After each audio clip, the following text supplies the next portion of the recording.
Облус аймагынан алынган урунттуу учурлар акыркы жаңылыктар менен тааныштырып, назарыңыздарда жаңылыктар топтому. Студияда мен Жаркынай Тургунбекова. Саламатсыздарбы? Алгач жаңылыктардан кыскача.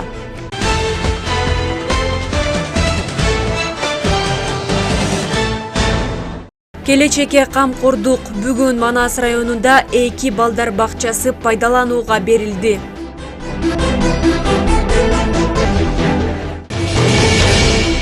Америка Кошмо Штатынын Кыргызстандагы элчиси Лесли Вигери иш сапары менен Талас облусунда.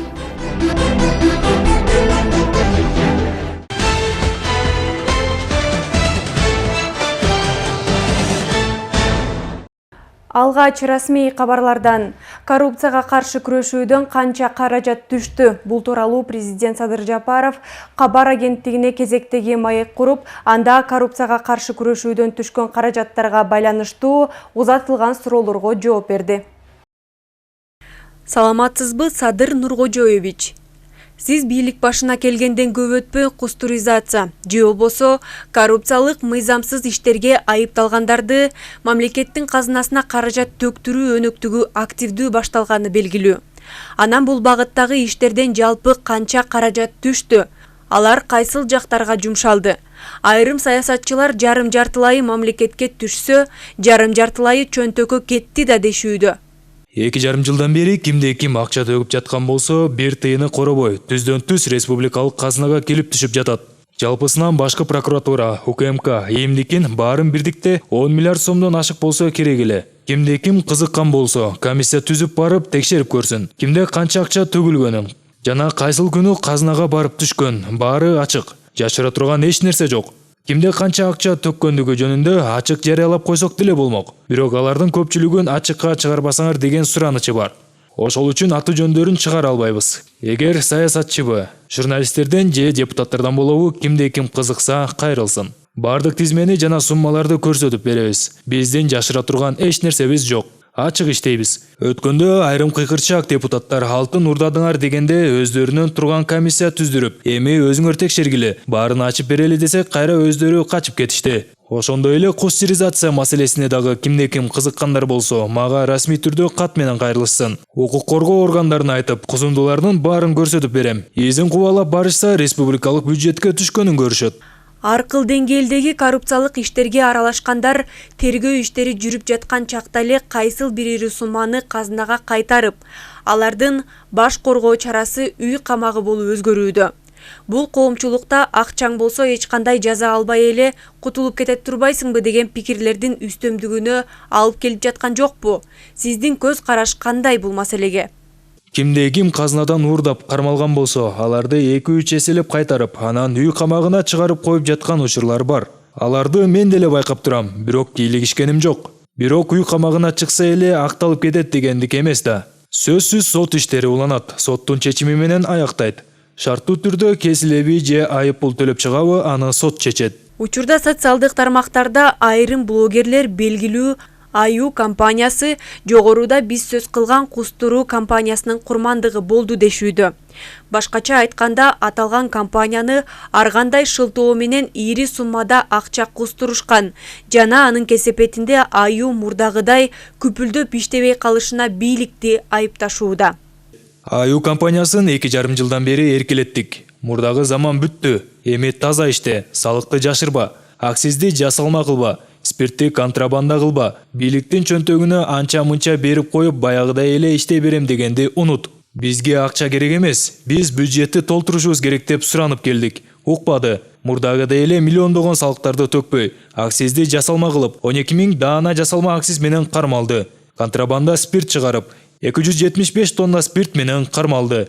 Баасы 40 миллион сомдон ашык болот. Анан эми спирт заводу менен арак заводу мыйзам чегинде конфискация болуп, мамлекетке өтүп жатат. Мындан ары спирт да, аракты да мамлекет чыгарат. Рахмат, ишиңизге ийгилик каалайбыз.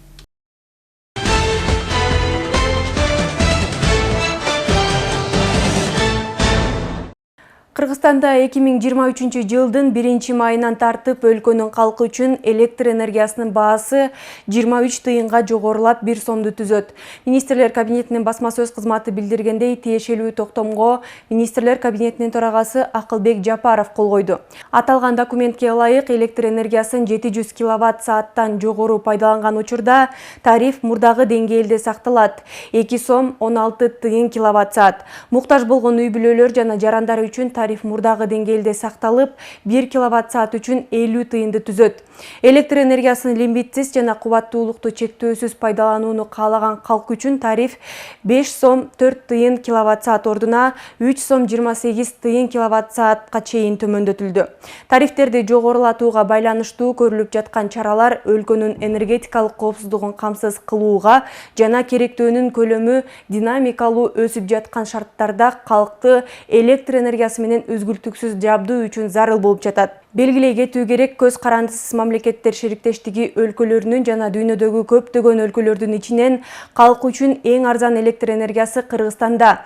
Өлкөбүз суу энергетикалык ресурстарга бай болгону менен бүгүнкү күндө кыйынчылыктарга туш болууда. Атап айтсак, электр энергиясына болгон ички суроо талапты жаба албай жатат жана аны импорттоого аргасыз болууда. Тарифтик саясатка киргизилип жаткан өзгөрүүлөр Советтер Союзунан бери алмаштырыла элек энергетикалык жабдууларды жаңылоого мүмкүндүк берет. Иштеп жаткан жылуулук жана гидроэлектростанцияларды реконструкциялоого жана модернизациялоого карабастан, учурда энергетика жабдууларынын 80%дан көбү эскирген абалда калууда.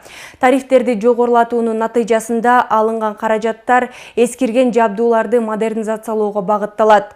Бул өз кезегинде энергетика объекттери аварияларды жана системалуу өчүрүүлөрдү алдын алууга мүмкүндүк берет.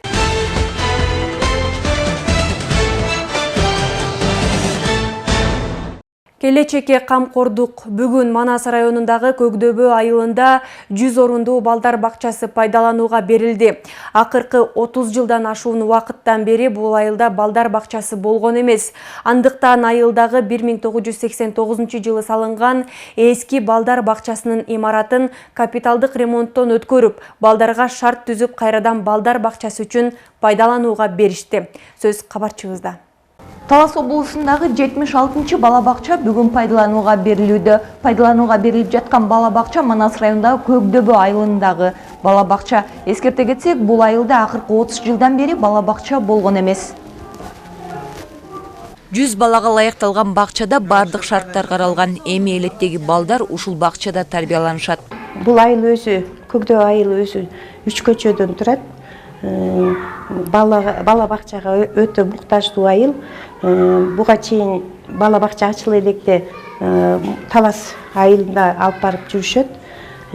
Аябай муктаждуу бала бакча, 100 орундуу бул бала бакча, 4 тайпалуу, 2 кенже, ортоңку анан жогорку тайпадан 4 тайпадан турат, 24 жумуш орду менен камсыздандырылды. Келечек мунду тарбиялоо балдар бакчасынан башталат.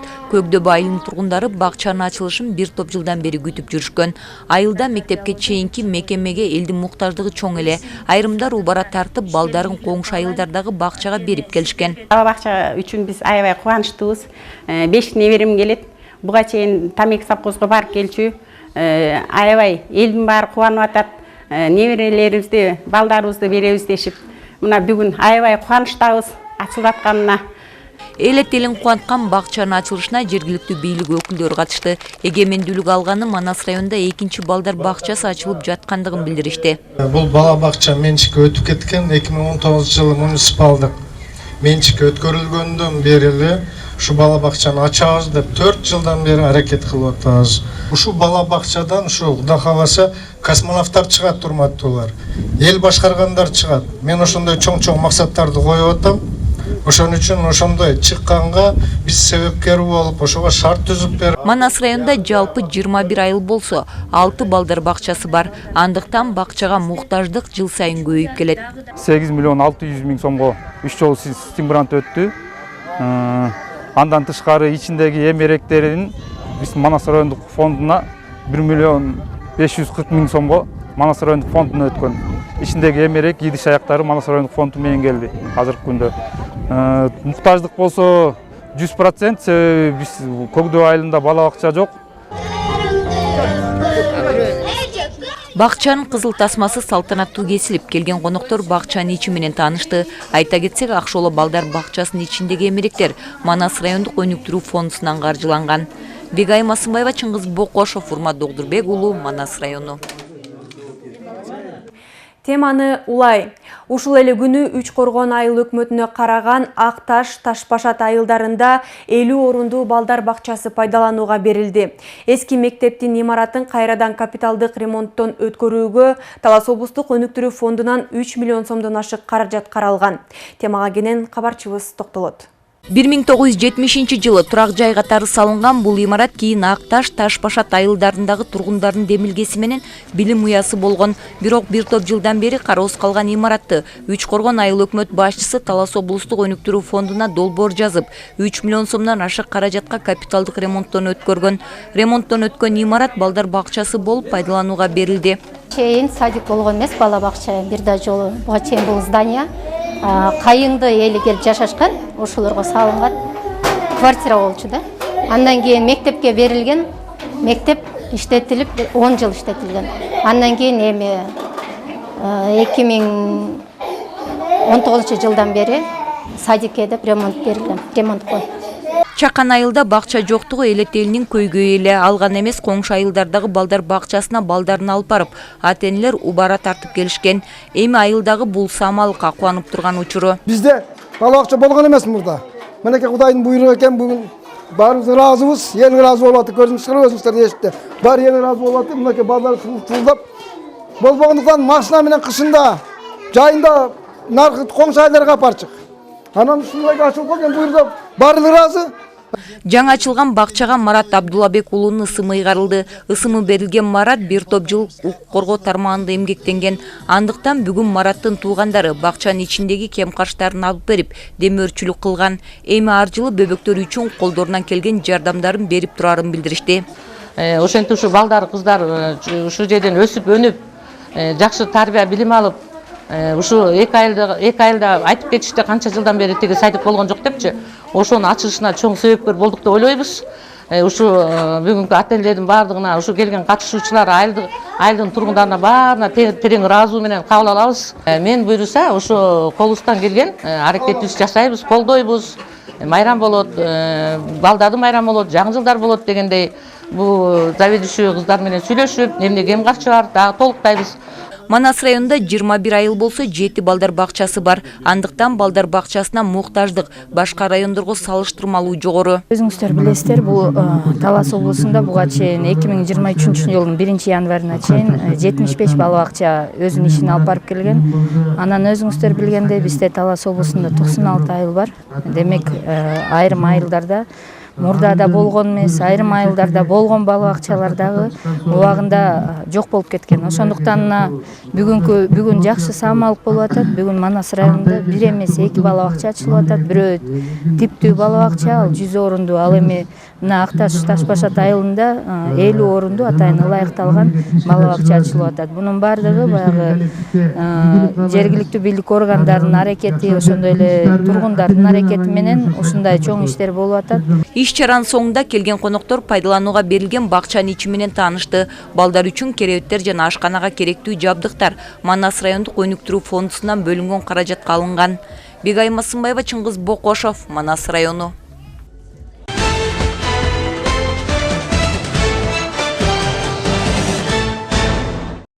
Бүгүн Америка Кошмо Штатынын Кыргызстандагы элчиси Лесли Вигери Талас облусуна иш сапары менен келди. Сапардын алкагында Талас районундагы Берен айыл чарба кооперативине барды. Анда Талас облусунда өстүрүлгөн төө бурчакты көрдү. Ошондой эле USAID-тин колдоосу менен алынган фасоль тазалоочу станоктун иштешинен кабар алды. Темага кенен кабарчыбыз токтолот. Салам алейкум. Атым меня зовут. АКШнын Кыргызстандагы элчиси Лесли Вигерини Берен айыл чарба кооперативинин төрагасы Акылбек Жакшымбеков салтанаттуу тосуп алды. Это работники Андан соң элчи Талас облусунда өстүрүлгөн төө бурчактын түрлөрү менен таанышты. Таласта бурчактын 5 түрү өстүрүлөт. Өсүмдүктүн дээрлик 100% Европа өлкөлөрүнө экспортко чыгарылат. Берен айыл чарба кооперативи USAID'тен конкуренттүү ишкана долбоору аркылуу төө бурчакты тазалоочу станокту гранттык негизде утуп алган. Элчи Лесли Виггери аталган станоктун иштеши менен таанышты. АКШнын Кыргызстандагы элчиси Лесли Виггери Кыргызстан менен Американын кызматташуусунун эң жакшы мисалы, жумуш ордуларын түзүүчү ишканаларды колдогондугунда экендигин билдирди. Берен кооперативине кирип, фасоль тазалоо процесси менен таанышып чыктык. Процесс абдан жакты. USAID тарабынан каржыланган шаймандарды көрдүк. Абдан жакшы ыңгайлаштырылып жасалыптыр. Алдыңкы күндөрү USAID шаймандардан сырткары сертификациялоо жактан дагы жардам берүүсү күтүлүүдө. Кыргызстан менен Американын кызматташуунун эң негизги максаты жумуш орундарын түзүп берүүгө баат жасоо болуп эсептелет. Эми Таласта өндүрүлгөн төө бурчактын сапаты жогору болгондуктан фасоль алуучу кардарлар көбөйүп, көптөгөн жумуш орундары түзүлөт деген ойдомун. Берен айыл чарба кооперативи 10 жылдан ашык убакыттан бери төө бурчак кабыл алып, экспортко чыгарып келет. Буга чейин төө бурчак колго тазаланып келген. Тазалоочу станок ишке киргенден тарта жумуш процесси ылдам жүрүп, көп көлөмдө төө бурчакты экспортко чыгарууга мүмкүнчүлүк жаралган. Чындап эле булар ушул жардамы бизге аябай чоң болду. Анткени ошо 3,5 миллион, башкача айтканда 45 000 долларлык фотосепараторду бизге ушу грант катары берди. Мына 20 жылдан бери, 2,5-3 жылдан бери мына ушул станокту алып иштетип атабыз. Экспорт өндүрүү 1,5 эсеге өстү да. Кооператив мындан ары органикалык төө бурчакты өндүрүүгө басым жасайт. Химиялык кошулмаларысыз органикалык төө бурчак Германия, Италия, Испания сыяктуу өлкөлөргө экспортко чыгарылат. Органикалык бурчакты өстүрүү боюнча эл аралык сертификат утуп алдык. Биз эми азыр органикалык бурчакты өстүрүп жана сатуу боюнча чоң иштерди жаңы мамлекеттерге эч кандай химикат кошулбаган бурчакты алар ошо талап кылып атат. Берен кооперативи учурда облустагы айыл чарба кооперативдери менен биргеликте 4000 тоннага чейин төө бурчак сактоочу логистикалык борборду курууда. Кооператив жылына 2000 тоннага чейин төө бурчакты экспортко чыгарат. Айжамал Байырбек кызы, Калмурат Мейманбеков, Элкинай Жумабекова, Талас району.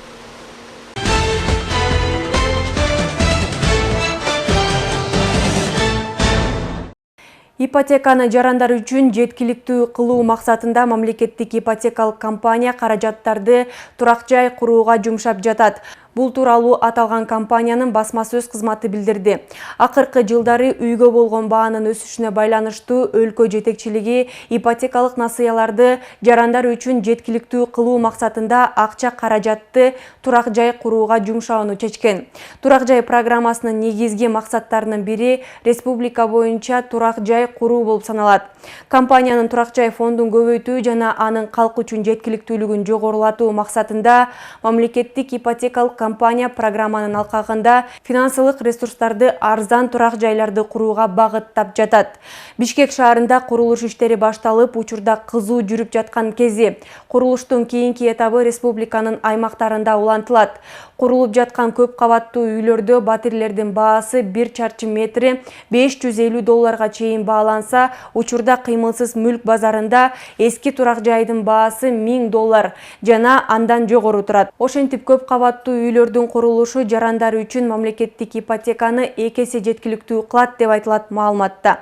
Курулуш аяктагандан кийин даяр батирлер Менин үйүм 2021-2026 турак жай программасынын катышуучуларына өнөктөш банктардын катышуусуз түз мамлекеттик ипотекалык компания өзү сатып алуу мүмкүнчүлүгү менен узак мөөнөттүү ижарага берилет. Жогоруда айтылгандардын негизинде республиканын бардык аймактарында жеңилдетилген ипотека багыты боюнча банктар аркылуу ипотекалык насыяларды берүү токтотулган. Ошондой эле Бишкек жана Ош шаарларында жеткиликтүү ипотека багыты боюнча ипотекалык насыяларды берүү токтотулган. Белгилей кетсек, азыркы учурда республиканын аймактарында Бишкек жана Ош шаарларынан тышкары тышкары иштеген жана жашаган бардык жарандарга мамлекеттик жана жеке сектордун кызматкерлери мамлекеттик ипотеканы берүү, жеринде турак жайды каржылоо программасынын алкагында жүргүзүлүүдө. Бул турак жай программасы Германиянын өнүктүрүү банкы KfW тарабынан каржыланат.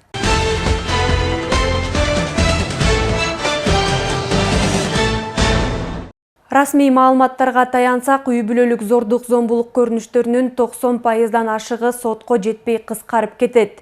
Ал эми зомбулукка көбүнчө аялдар жана жашы жетелек өспүрүмдөр кабылат. 2021 жылы өлкө боюнча 10 миңден ашуун үй бүлөлүк зомбулук, 600гө жакын сексуалдык зомбулук катталган.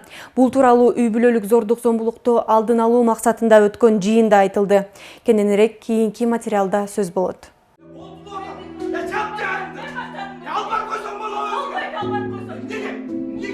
Акыркы жылдары тилекке каршы үй бүлөлүк зомбулук күч алгандыгына байланыштуу 2021 жылдын 5 майында укук бузууларды алдын алуу боюнча мыйзамы кабыл алынган.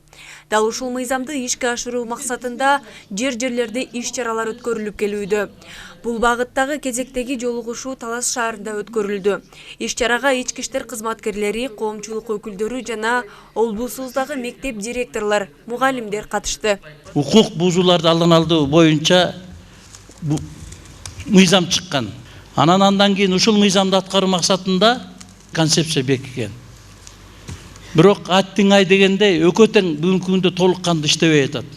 Анан ушундай чукул иш-ара баргандан кийин ошонун натыйжасын иликтеп, анан Каныбек Капашевдагы билим берүү министри ушуну колдоп, ушуну аткаруу максатында атайын иш-чара уюштурулуп, буйрук коюлган. Жыйында үй бүлөлүк зордук зомбулуктарды алдын алуу жана болтурбоо боюнча талкуу жүрүп, тиешелүү кызматкерлер тарабынан статистикалык маалыматтар айтылды.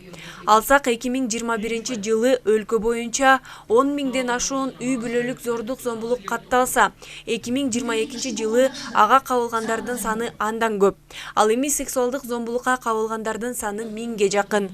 Зомбулук көп учурда жаш өспүрүм балдар арасында катталууда. Көбүнчө кандай көйгөйлөр менен баягы кылмыштуулукка барат деп айтсак, көбүнчөсү бул мүлккө карата кылмыштуулукка барат. Адам өлтүрүү факты жок эмес, эми анда эске алышыбыз керек. Көп учурларда баягы салыштырмалуу былтыркы жылды 2 жылга салыштырмалуу айтсак, 8-9 факт адам өлтүрүү бар, ошо өспүрүмдөрдөн жасалган адам өлтүрүү. Биз үй бүлөнү мисалы коопсуз жай деп ойлойбуз. Азыркы учурда тилекке каршы күндө сотканы алсак, үй бүлө коопсуз жай болбой эле кооптуу жай болуп атат. Себеп дегенде ошол сексуалдык кыдык, жанагындай ыплас аракеттер, зордуктуу үйлөрдө болуп атат. Иш-чарада жаш балдар арасында зомбулуктун көп катталгандыгынын бир себеби биргелешкен иштин болбой жаткандыгы, ошондой эле ата-энелердин балдарды толук көзөмөлгө албагандыгынан келип чыгаары айтылды. Укпайт деп ушак айтпа, көрбөйт деп ууру кылба деген нерсе келди да. Укпайт деп ушак айтпа деген мына сотка. Мына сиздин бул сотканы керек болсо, мына урматтуу ата-энелер, балдарыңарды сотко алып бердик. Ошолордун сотовый компаниясы менен сүйлөшүп, кошумчакта акча төлөп, родительский контроль дегенге коюп койсоңуздар, мына өчүп турбайбы? Анан ушул жерден эле угуп турасыңар, мына жанында болгондо класста эмне болуп атат, эмне жөнүндө сүйлөшүп атат, кайсы жерде геолокация коюп койсоңар, каякта барганын баарын билип турасыңар. Эгер баланы чыныгы тарбиялап атсаңар, мына, пожалуйста. Балдарга карата зордук зомбулуктун өсүп жаткандыгы бул багытта көңүл бурууну талап кылууда. Андыктан Ички иштер министрлиги тарабынан жалпы элдин коопсуздугун жана өлкөнүн ички коомдук тартибин мындан ары чыңдоо максатында 2023 жылы ар бир жетекчиге приоритеттүү багыттар белгиленип, натыйжалуу иш алып баруу милдеттендирилген. Бул 7 багыты жекеле милиция эмес, бүт калкка, саясий жетекчиден баштап жөнөкөй өтүкчүгө чейин тиешелүү да. Өспүрүм балага чейин тиешелүү. Үй бүлөлүк зомбулукту алдын алуу максатында өткөрүлгөн жыйында 30 жашка чейинки жаштар арасында жаңы аң сезимге доо келтирүүчү баңги заттардын базары күчөп жаткандыгы да көйгөй экендиги белгиленди. Мисалга айтып кетсем, 2021 жылы 20 килограмм жаңы аң сезимге доо кетирүүчү зат алынса, 2022 жылы бул көрсөткүч 231 килограммга өстү. Бул өтө көйгөйлүү жана кооптуу көрүнүш деп эсептейм. Сиздер азыр бирде бул эмнени айтып атат деп айтышыңыздар мүмкүн. Бул нерсе сиздерге келбеши, али келелек болушу дагы мүмкүн. Мен ушул тармакта, ушул кызматта 3 жылдан бери иштеп атам. Мен жаңы келгенде Бишкек шаарында гана ушул көрүнүш өсүп атканда, бирок 1 жылга жетпей уже Оштагы ушул кейипти кийип калды. Иш чаранын соңунда үй бүлөлүк зомбулук балдардын тагдырына балта чабаары, алардын жашоосуна терс таасир тийгизгенден тышкары, келечегине да чоң коркунуч жаратаары баса белгиленди. Жыйынтыгында бул көйгөйлүү маселени жоюу учур талабы экени айтылып, аларды алдын алуу боюнча бир катар иш чаралар бекитилди. Ошондой эле катышуучулар тарабынан укук бузууларды алдын алуу боюнча мыйзамына өзгөртүүлөрдү киргизүү боюнча сунуштар айтылды. Жаркынай Тургунбекова, Чыңгыз Бокошов, Эркинай Жумабекова, Талас шаары.